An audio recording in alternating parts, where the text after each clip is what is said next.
सबसे पहले तो आपने जो मुतासरा आपका शोल्डर है उसकी गर्म टकोर करनी है। आप टॉवल से भी कर सकते हैं, आप गर्म पानी से भी कर सकते हैं, आप रेत गर्म करके भी कर सकते हैं। उसके बाद जो फर्स्ट एक्सरसाइज है, इस तरह से आपने दोनों हाथ दीवार के ऊपर रख के जो डिफरेंट आप उसमें ना लेड पेंसिल से पॉइंट्स ले लोगे कि बाजू सीधा सर से ऊपर कहाँ तक जा रहा है और साइड से बाजू सर से ऊपर कहाँ तक जा रहा है।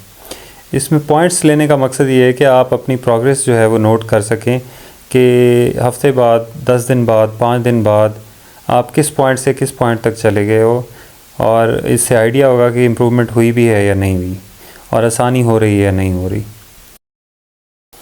अगर तो पेन है तो आप इस तरह से कर सकते हो, अगर थोड़ा पेन कम है तो आप इस तरह से तेज़ी से भी कर सकते हैं ये वाली एक्सरसाइज।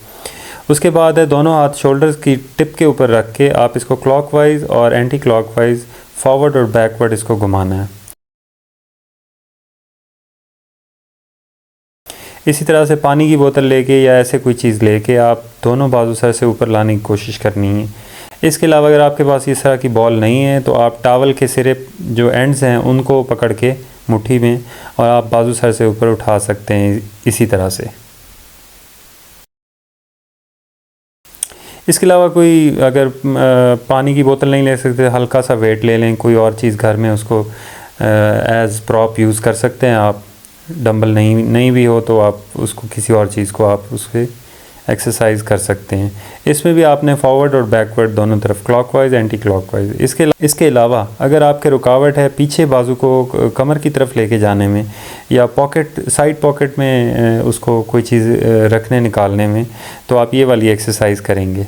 इस तरह से कोनी लगा लेनी है बैक के साथ और बाजू अंदर और बाहर की तरफ लाने की कोशिश करनी है। इसके अलावा जो आपके शोल्डर्स हैं इनको कान की तरफ ऊपर की तरफ लाने की कोशिश करनी है। इस तरह से बेड की एज पे आप हैंड प्लेसमेंट करके और जो बाकी बॉडी वेट है उसको ऑपोजिट डायरेक्शन में आपने पुल करना है। और घर में कोई आप टॉवल वगैरह लेके जो मुतासरा बाजू है, अगर आप कमर तक लाने में आपको मसला है तो इस तरह से आप ये एक्सरसाइज कर सकते हैं। ऊपर वाले बाजू से आप मुतासरा जो बाजू है उसको आप कमर की तरफ खींचने के लिए ज़ोर लगा सकते हैं। इसके अलावा हल्का सा वज़न लेके आप इसको गोल दायरे में क्लॉकवाइज और एंटी क्लॉकवाइज घुमा सकते हैं। आपके पास कोई शोल्डर व्हील है, कोई इस तरह से गोल दायरे में अगर आप सर से बाजू ऊपर लाने के लिए कोई एक्सरसाइज कर सकते हैं तो ये भी एक्सरसाइज, इसका भी ये सारी मूवमेंट्स को बेहतर करने में इसका बहुत अच्छा रोल है। सिंपल पुली एक्सरसाइज भी आप कर सकते हो। इस तरह से कोई चीज़ डिज़ाइन कर लें, सिंपल जो है कोई या तो आप रावल बोर्ड लगा लें या कोई हुक यूज़ कर लें, उसमें से रस्सी गुजार के कोई ग्रिप बना के आप इस तरह से बाजू को ऊपर भी ला सकते हो और दूसरी तरफ चेहरा करके आप साइड वाली मूवमेंट भी इस पोजीशन में आप कर सकते हो।